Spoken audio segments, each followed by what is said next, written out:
भगत फूल सिंह महिला medical college में आज से एक बार फिर जो है बायोमेट्रिक की शुरुआत की है। कोविड काल के चलते जो है बंद कर दिया गया था और अब शुरुआत होने से क्या-क्या यहाँ फ़ायदा होगा। हमारे साथ मेडिकल के डायरेक्टर राजीव महेंद्रू जी हैं, इनसे पूछते हैं। सर, जिस तरह से बायोमेट्रिक की शुरुआत की है, अब की बार जो है फेस स्कैनिंग हमने देखा कि फेस स्कैनिंग से शुरुआत की है, इससे क्या फ़ायदा होगा? देखिए, ऐसे जब कोविड की वेव कोई भी आती है तो उसमें जितना कंटैक्ट कम हो उतना इंश्योर किया जाता था, तो इसलिए बायोमेट्रिक जो फिंगर के साथ थी उसको सुविधा को बंद किया गया था। अब हमने जो मशीन लगाई है उसमें फिंगर की सुविधा तो है, लेकिन हमने उसके साथ फेस रिकॉग्निशन की सुविधा वाली मशीनें ली हैं। और फेस रिकॉग्निशन के साथ ही अगर हम जैसे अंदेशा है कि कभी फोर्थ वेव भी आ ना जाए, तो उन दिनों में भी ये बंद नहीं होगी। फेस रिकॉग्निशन के साथ उनकी अटेंडेंस हमारे स्टाफ की जारी रहेगी। सर, कई बार देखा जाता था कि जो स्टाफ के कर्मचारी हैं या कोई भी डॉक्टर है, वो लेट आते थे या पहले ही हाज़िरी लगाकर चले जाते थे या नेक्स्ट डे हाज़िरी लगती थी। इस जो अब शुरुआत की गई दोबारा फेस की बायोमेट्रिक की, इससे कितना और फ़ायदा होगा इस तरीके से? देखिए, मैं ऐसा तो नहीं कहूँगा कि स्टाफ आता था और चला जाता था, या डिसिप्लिन्ड हमारा स्टाफ शुरू से डिसिप्लिन्ड रहा है। ये मेडिकल कॉलेज है, मरीज़ों की इलाज के लिए, बच्चों की पढ़ाई के लिए पूरी तरह से ये उस पर फोकस करता है। लेकिन फिर भी इस सिलसिले में और ज़्यादा पारदर्शिता, ट्रांसपेरेंसी लाने के लिए हमने ये सुविधा का शुभारंभ किया है, जो आज से ये शुरू हो गई है। कितनी मशीनें लगाई गई हैं सर? अब हमने जो टोटल मशीनें अभी प्रोक्योर करी हैं 12 करी हैं, और 7 मशीनें हमारी इंस्टॉल हो गई हैं। हाँ जी, टोटल कितनी लगनी है सर? टोटल 12 लगाएंगे हम मशीन्स को। ये फ़ेज़ वाइज हमने शुरू किया। अभी तो अटेंडेंस 9 से 4 वाली, और उसके बाद आगे हम इसको और चीज़ें भी इंक्लूड करेंगे इसमें। फर्स्ट फेज़ में जो है कौन-कौन से डिपार्टमेंट में हाज़िरी लगेगी इस तरह की? नहीं, उसमें हमने सारी फ़ैकल्टी को, डिपार्टमेंट्स को इंक्लूड नहीं किया। उसमें सारी फ़ैकल्टी को हमने इंक्लूड किया है।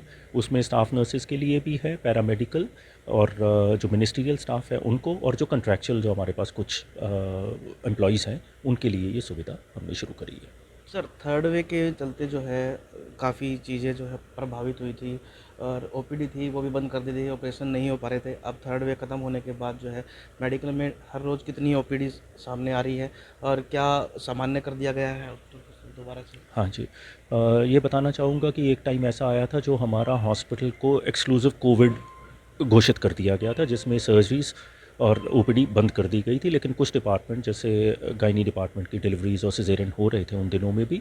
और अब पूरी तरह से इसको नियमित कर दिया गया है ओपीडी को, और जो हमारे ऑपरेशंस हैं, रूटीन के भी, इमरजेंसी भी, सारे ऑपरेशंस, सब चीज़ें अब सामान्य रूप से चला रहे हैं हम।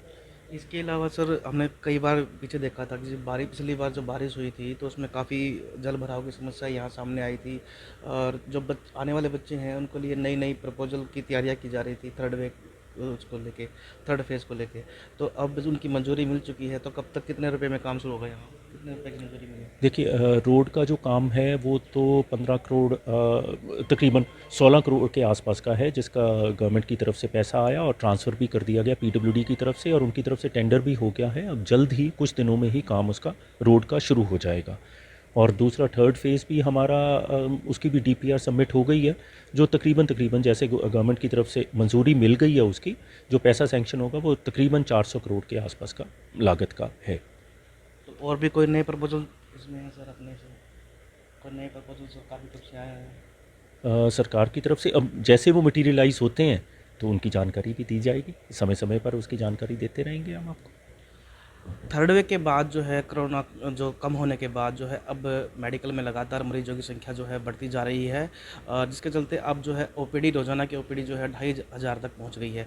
इसके अलावा आज से जो है भगत फूल सिंह महिला मेडिकल कॉलेज में जो है बायोमेट्रिक की शुरुआत हुई है और फेस स्कैनिंग से जो है अब की बार जो है हाजिरी लगेगी, जिसका जो है जो कर्मचारी लेट आते थे या पहले चले जाते थे, अब उससे जो है कहीं ना कहीं ऐसा नहीं होगा, क्योंकि बायोमेट्रिक की शुरुआत होने के बाद हाज़िरी समय पर लगेगी और ऐसा नहीं करने वालों के खिलाफ जो है उनकी गैर हाज़िरी भी लगेगी और कार्रवाई भी अधिकारी द्वारा की जाएगी।